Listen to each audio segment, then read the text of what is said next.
Welcome, and thank you for joining me for episode 4 of the TruthConquersAll.Production at TruthConquersAll.com.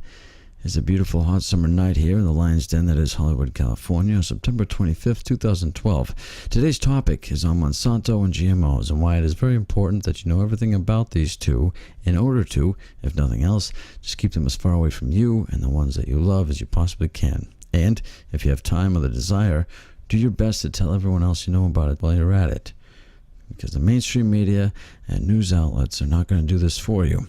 I have now official proof from a source in the belly of the beast that confirms what I and most likely you have known for at least a little while now. There is no honest, unbiased, investigative journalism out there, and it never actually existed.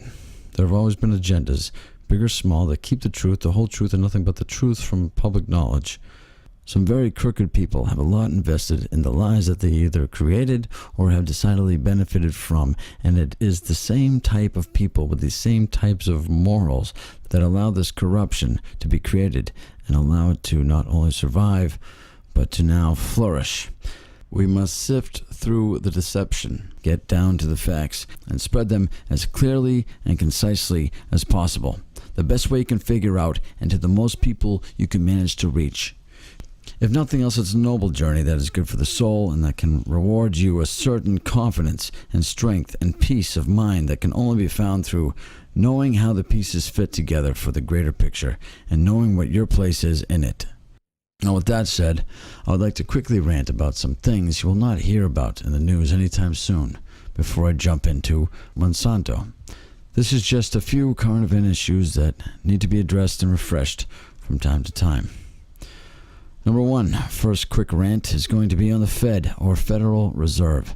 Just a reminder, in case you already know. The Federal Reserve was created in 1913 by a cartel of repugnant, self-chosen financial, quote-unquote, elite families that obtained their wealth through lying, cheating, and stealing. It has taken exactly 100 years to complete their plan, ruin the American dollar, bring in their own currency, and control their world while killing billions. It's almost over, and they have done irreparable damage that is not too late to stop, but it's almost too late. They created by design the housing bubble, World War I, World War II, Vietnam, and 9/11. They've orchestrated the seemingly countless wars we are in now, have been in the past, and will be in shortly. They killed JFK for trying to stop them and introduce a flourishing and ethical silver-based currency. They own Congress, the news media, Hollywood, the music industry, Obama, and Romney. Imagine a world without the heartache and confusion they have intentionally caused, are causing, and will cause in even greater amounts in your near future. They feed on misinformation and unnecessary struggle that they create in order to give their solution. This is what they do. This is who they are. They create the problem to give the solution. They break your leg to give you a crutch and then say, see, you wouldn't be able to walk without me. Who knows where we would be without this dark, life-sucking cloud looming over us at all times. The possibilities that the peace, love, and understanding we could all be experiencing together are endless. And the Fed. Okay, second and last current events quick rant that I will get into before I get into exactly what Monsanto is, like the Fed, in reality, Obama and Romney and their ideas and solutions for saving America have nothing to do with a successful U.S. and have everything to do with the strong UN, without our Constitution attached. Two extremes with a common thread, two sides of the same coin. One has been put in place to represent the side of the left, the good doer, the self-sacrificing but ultimately dependent on others, global socialist that in actuality just recites what those people want to hear. And the other is on the side of the right, a rugged, self-reliant and thus ultimately helpful, patriotic individualist that in actuality just recites what those people want to hear. They have us fighting amongst each other with these sideshows in order to distract us from what they're really doing, making money for their bosses at the Federal Reserve, military-industrial complex, special interest groups, and offshore international banks. They need our dollar to fall to introduce their currency without our Constitution attached. This is a circus, and they are trying to divert your attention. They are both flip-floppers and liars. Obama flat out lies so often that people just don't care anymore. Neither one of these clowns have any real, sustainable, and realistic solutions. Smoke and mirrors. No one should be backing either one of them if they want a successful country rooted in freedom. A successful country that others can want to emulate, and a world that is taking real steps towards real peace. If you need to vote, I would suggest Gary Johnson. If you don't understand why, go see Dreams of My Real Father. Then realize that the other option is a completely unnecessary, possibly life-ending World War III through Romney. Then realize there is still one last Hail Mary we need to at least try. Voting for the lesser of two evils is still voting for evil. Both will bring the end of this country and idea of true freedom and independence for the rest of the world. Gary Johnson is the closest thing to Ron Paul that I have found, and if you don't think that Ron Paul was so great, then I think perhaps you need to do more research. His way is the only way if you want real peace and harmony. If you have any problems with Ron Paul, large or small, except for questions on why his campaign made such poor choices towards the end and why he is not running third party like I wish he would, please leave them in the comments. I'll be happy to answer each of them directly. Alright, that's enough for now, but still just know I'm very mad at the RNC for the way that they acted towards Ron Paul and his supporters this entire race. They stole the rightful nominee from the people in order to keep in place a malleable puppet for the global elite. Ron Paul was our best chance and most likely the most intelligent, honest, and caring man we will see in our lifetime. But this just sheds light on the actual strength of this opposition to freedom and truth and how much stronger we must be. It's not going to be easy, but it's happening. So we're going to do this. We're going to do it well. We're going to have some fun. Okay. So, Monsanto is the largest food and chemical supplier in the world, responsible for biotechnology research that has created genetically modified organisms, GMOs.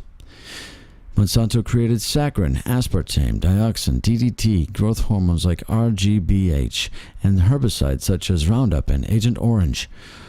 Monsanto owns over 90% of the GMOs on the planet, and 90% of Americans consume them every day without their knowledge.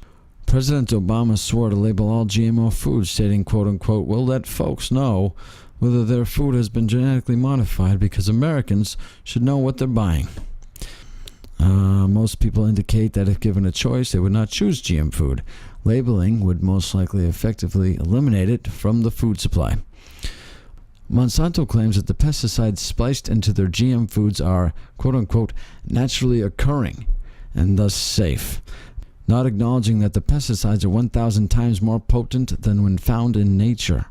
Rats fed a lifetime diet of Monsanto's genetically engineered corn or exposed to the company's popular Roundup herbicide developed tumors and suffered severe organ damage. Animals tested with GMOs within the third generation lost the ability to reproduce and showed immune system responses, signs of toxicity, organ lesions, altered liver and pancreas cells, changed enzyme levels, quote-unquote, etc. The effects of GMOs have never been tested on humans. Monsanto cafeterias carry mostly organic, non-GMO food for their employees. In 1992, Michael Taylor, head of the FDA and former Monsanto lawyer, I might add, approved GMOs onto the public without any studies or oversight, then went back to work for Monsanto as VP for Public Policy. Under President Obama, this same Michael Taylor is currently the U.S. Food Safety Czar. Monsanto regularly engages in illegal business practices and has been prosecuted for purposely placing GM seeds on organic farmland to then take legal action against the organic farmer, eventually stealing his property and destroying the competition, natural, organic, nutrient-rich food that they cannot control. Quote-unquote natural crops and foods are the enemy that need to be defeated via corporate takeover. Monsanto spent millions making sure the Food Safety Act passed, advisedly designed to shut down small family farms and organic food producers. Monsanto wants to make all crops one of its patented seed lines, thereby controlling and owning all of the world's food.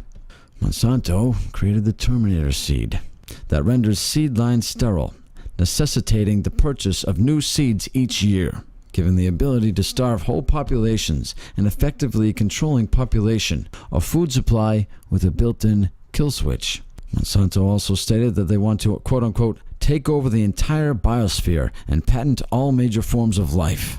Monsanto works closely with the U.S. government and the UN to fulfill the depopulation initiatives set forth through Agenda 21, which I talked about in our last video entitled Agenda 21. The Bill and Melinda Gates Foundation have also teamed up with Monsanto to push GMO crops onto Africa and other undesirable third world countries to push infertility.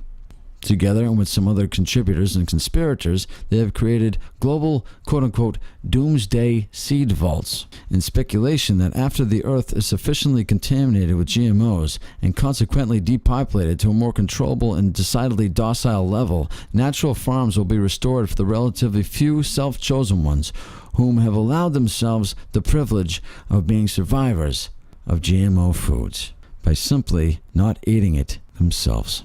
So there you have it. The big behemoth of a GMO flagship company, spreading lies and deceit, death and mutation, Monsanto. Till next time, Vincit omnia veritas. Good night.